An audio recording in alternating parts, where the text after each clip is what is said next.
Fabrizio, un nuovo posto, in realtà antico, a Venezia dove stare bene.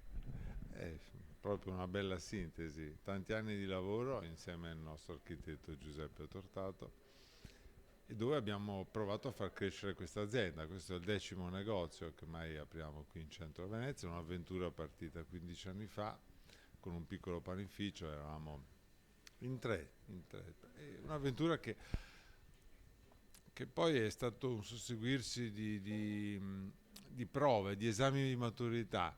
Non avremmo immaginato di arrivare fin qui. Poi siamo cresciuti tutti, siamo partiti con un po' di pane e siamo arrivati a fare questo bel locale che un po' in questo ambiente ci riconosciamo, dire che siamo cresciuti tutti. Ed è un'avventura che continua. Stare bene viene a volte anche dall'identità del luogo, no? Questa identità, per quello che ho visto oggi, è molto ricercata perché ci sono tante finiture fatte a mano, tutto disegnato, il che non è un feticismo, è un sano feticismo, è un'idea di dire, di raccontare a chi viene qui che cosa tocca, che cosa assapora anche col tatto, non solo con il gusto. Sei stato bravo perché è un'altra sintesi perfetta, quello che aspiravamo. Ci sono tantissimi bei posti in Italia che hanno storia e perché non rivisitarli e cercare di valorizzare in un locale tante esperienze nostre, di artigiani e metterle insieme con la guida dell'architetto e fare in modo che un cliente qualche volta non si renda conto perché si sente bene, ma deve uscire tranquillo, che non ci sia nulla di gridato, nulla di sottolineato in maniera esagerata. Per questo lo abbiamo voluto chiamare il refettorio. Aziende artigiane che hanno provato a dare il massimo per noi e con loro proveremo a dare una nuova esperienza, penso al cibo, no? Che serviremo. E così anche questo è un passaggio, anche, anche per il cliente e per noi. Una grande ricerca, parlo dei vini, parlo dei cibi, ho assaggiato un caffè magnifico e non ho messo lo zucchero per una delle poche volte in vita mia, ma questo significa, e anche quello che dicevi molto importante, ti rendi conto di star bene anche se non capisci proprio tutto, no? Però poi uno dei segreti di oggi per star bene è che le cose vengano spiegate. Ecco, come le spiegherete qui? Solo con il gusto? Dipende dal cliente. Noi non dobbiamo eccedere, non dobbiamo, dipende dalla sensibilità del cliente. Un cliente che ha che, che ha una sua sensibilità ed è curioso può ispirarsi e chiedere e qui abbiamo tante cose da raccontare.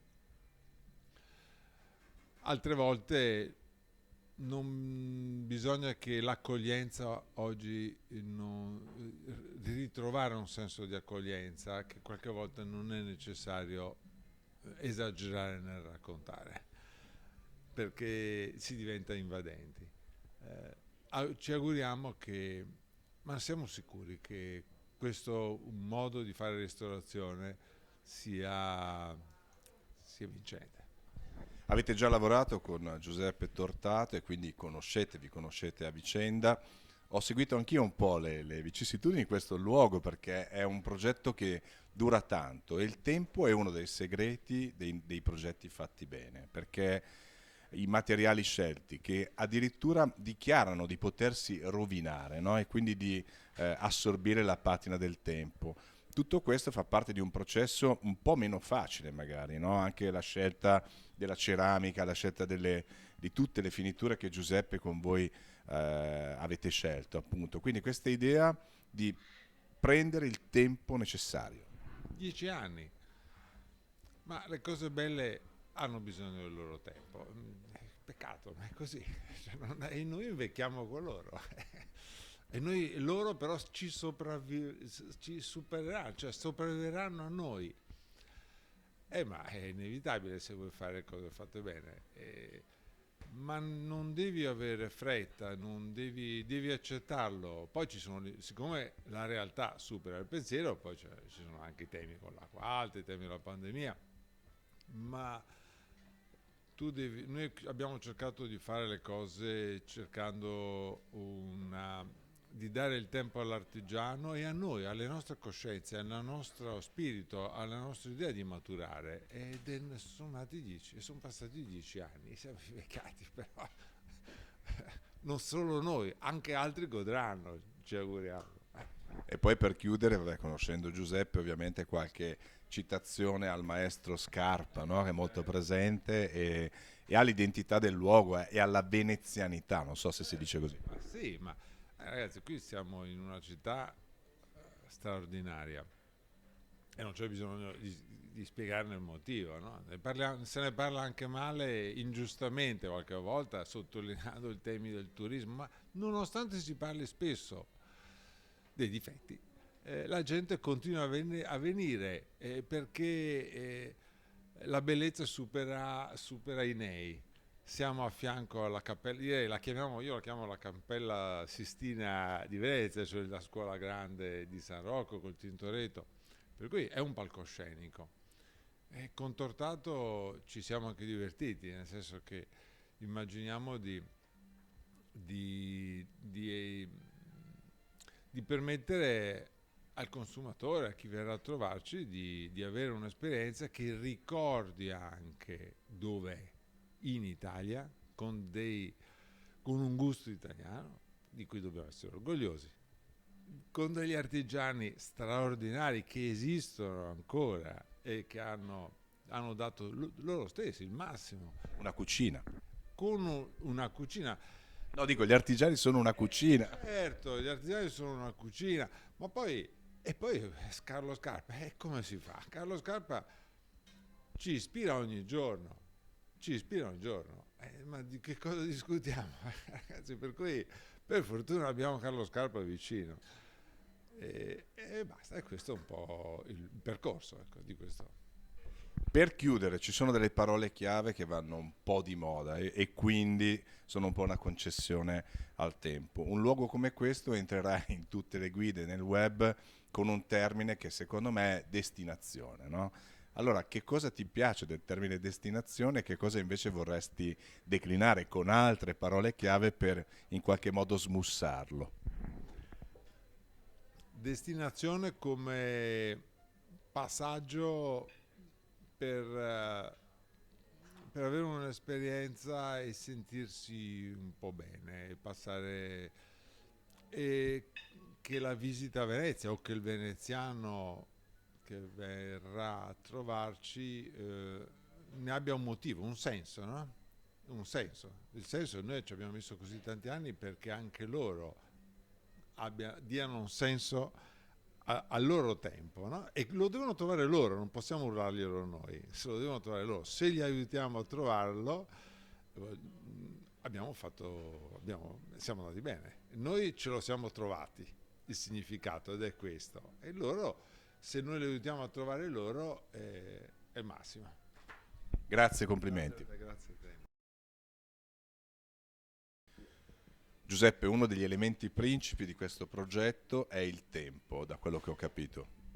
Sì, il tempo è stato quello che ci ha concesso e che ci ha permesso di cambiare completamente. È nato come voleva essere un luogo speciale, ma invece è diventato qualcosa, una sublimazione anche di un rapporto personale tra me personalmente, Fabrizio il creatore del brand Mayer e anche di Federico.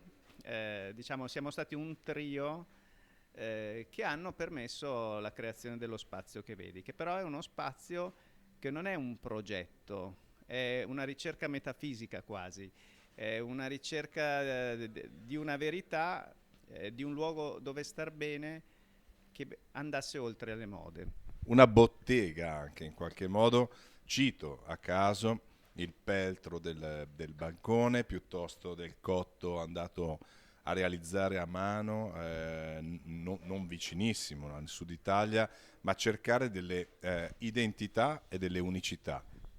Esatto, allora il tema era proprio questo, cercare qualcosa che fosse vero, quindi in contrasto con l'iPhone che dura 6 mesi, 12 mesi, Noi volevamo creare qualcosa di per sempre, come è una roccia. E il fatto che fosse artigianale, fatto a mano, tu sai che a me piace toccare, ecco, tutti questi materiali che compongono questo locale, secondo me ti fanno venire voglia di toccarli, di andare vicino a vedere come sono fatti. E sono tutti disegnati, alcuni disegnati sul telefonino, perché il rapporto è diventato spesso quello di una collaborazione strettissima che, avendo io lo studio a Milano, richiedeva risposte immediate, quindi tante volte lo schizzo fatto sul telefonino e poi la realizzazione, quindi scoprire effettivamente il tuo schizzo realizzato poco dopo. Senti, ci sono dei colpi da maestro, per esempio lo scuretto sgocciolatoio che lascia disgregare pian piano il muro perché non hai voluto fissarlo, quasi falsamente in una storia che si interrompe, ma tanti altri materiali che sono progettati e pensati apposta per dichiarare il passaggio del tempo.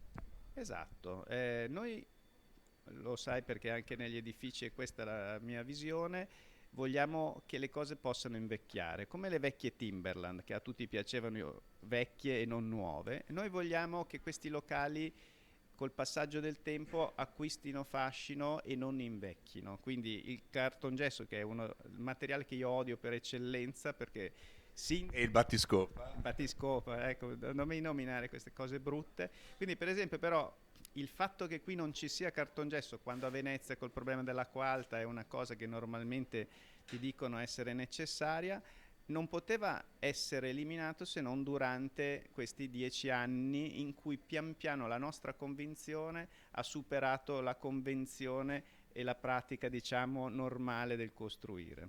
Senti, un altro, diciamo, colpo d'effetto progettuale che ho notato è che il progetto c'è tanto, ma non si vede, non è sovrastante. Ecco, se io dovessi guardare questi incastri dei tavoli o le lampade che hai disegnato, è tutto su disegno, ma non è così dichiarato, non è pesante. Questo è, come dire, è un'eleganza che progettualmente si ottiene probabilmente grazie alla capacità, ovvio, ma anche grazie al tanto tempo. Beh, intanto ti ringrazio, hai notato delle cose vere, cioè l'obiettivo era, partiamo dal locale, creare uno spazio raffinato, elegante, ma che non ti mettesse in imbarazzo, quindi potresti venire anche in bermuda, diciamo, o in infradito magari, ma perché, come, cioè Ti l'infradito... bloccano l'ingresso. No, no, l'infradito del refettorio, è giusto, l'infradito del Monaco, però il concetto cos'è? Noi non volevamo vincere con un design particolare, noi volevamo vincere in ricercatezza, in creare qualcosa di fatto ad hoc, fatto a mano, pensato per questo posto. Quindi tutto nasce con la cura, perché tra l'altro siamo appunto in un ristorante, con la cura con cui faresti un ottimo piatto e lo fai non per la bellezza, diciamo, del tratto, ma per creare un insieme gradevole. Tu sei veneziano del Lido, conosci bene la città, ce l'hai dentro anche subliminalmente, mi verrebbe da dire, a livello di immagine. Che cosa hai dovuto studiare però in più o comunque riappropriarti di cose che magari avevi accantonato per lavorare qui al repertorio? Tu sai che ogni tanto mi fai delle domande a cui non so rispondere, questa sarà una di quelle. Se vuoi te la rifaccio. No, ti rispondo. Allora, il tema era cercare una venezianità, anche in riferimento a Scarpa, diciamo gentile e non forzato, e quindi a una Venezia contemporanea. Quindi era un cercare un qualcosa di vero a Venezia, perché Venezia di base è una città che si svuota e invece con operazioni, con strutture come Mayer che produce a Venezia, ecco, per me è stato un grosso orgoglio, per cui c'era il grosso orgoglio di creare qualcosa che rinasce in un luogo che sarebbe a misura d'uomo, che quindi dovrebbe essere l'esempio per tutte le città, ma privo di forza motrice che è il lavoro, diventa vetrina, e invece questo è il contrario della vetrina. Senti, un'ultima domanda un po' difficile anche questa. Di solito i luoghi, i ristoranti che hanno una certa identità, no? Che devono lavorare sia con le persone del luogo ma anche con turisti, con avventori che passano casualmente o che vengono apposta, ma ogni tanto presuppongono un rinnovamento, no? Da un punto di vista proprio del locale. Qui è dichiarato l'aggancio alla storia e ciò che cambia saranno i segni sul bancone o sui tavoli, quindi i materiali che deperiranno ed è previsto che succeda. Ma c'è qualcosa invece che hai pensato, che avete pensato in qualche modo di aggiornare, ma non tanto per, come dire, dar seguito alle mode, tanto ogni tanto magari per un discorso di rinnovamento anche mentale?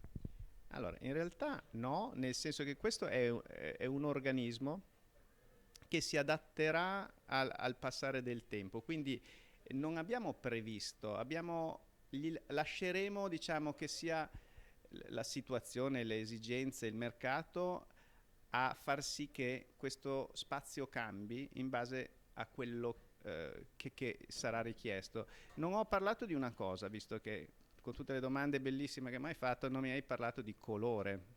E qui ti devo... Ah, scusami. L'acqua del pavimento. Ecco, l'acqua del pavimento. Il colore, e qui c'è stata una sintonia incredibile con Fabrizio che ha parlato anche lui di come è nato il locale.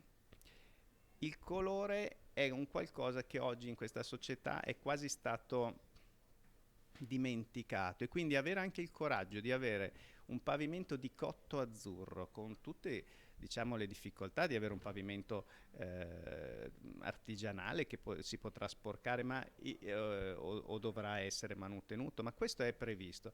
Qui il colore va oltre alle forme, gli accostamenti fra questo verde azzurro del pavimento, il cotto, i grigi dell'intonaco, cioè tutta Venezia è qua dentro, e questo era la sintesi. E c'era Fabrizio De Nardis che ogni tanto mi mandava le foto di qualche chiesa, di qualche abbazia dove si vedevano gli intonaci e gli affreschi, e dove vedevi queste colorazioni del 1200 e del 1300, e non per imitazione, ma proprio perché quello è qualcosa di vero, in qualche modo l'abbiamo riportato qua dentro. Senti, c'è una cosa che non si vede ma si sente. Da ex musicista e da persona che apprezza le onde sonore, devo dire c'è anche un'ottima acustica qui dentro. Non so se sia voluto, però sicuramente il legno, il mattone a vista, queste, io le chiamo reti, in realtà sono realizzate a mano, filo per filo, in qualche modo sono degli, come dire, diffrangono l'onda sonora e quindi creano un altro benessere che è quello sonoro, uditivo. Beh, tu sai che in realtà l'acustica è uno dei temi fondamentali dei lavori che cerchiamo di fare, specialmente quando facciamo gli interni, sapendo che in genere invece è un tema che viene sottovalutato e poi in genere viene risolto con i pannelli acustici. E invece noi cerchiamo di fare un progetto che funzioni, quindi questi materiali porosi, l'uso del legno e così via, insomma, è tutto pensato affinché acusticamente, ed è uno degli elementi fondamentali dello star bene, lo spazio appunto consenta questa sorta di rarefazione, no? Di questo star bene. Si dice togliere il transitori, no, d'onda. Un'ultima domanda sulle frequenze, rendere più pure la sinusoide. Senti, no, un'ultima domanda invece su una parola chiave che ti viene in mente per questo tuo lavoro, per questo vostro lavoro. Ci avrai pensato in questi anni perché ci hai avuto tempo, ma ultimamente prima di arrivare alla inaugurazione che è oggi, parola chiave. Rarefazione è quella che ho già usato un po' di volte in questa piccola intervista, ma è proprio quello, è questo quasi un'aria che abbia una consistenza, un ambiente che tocchi anche l'aria in questo spazio e ti avvolge. Grazie. Grazie a te, Giorgio.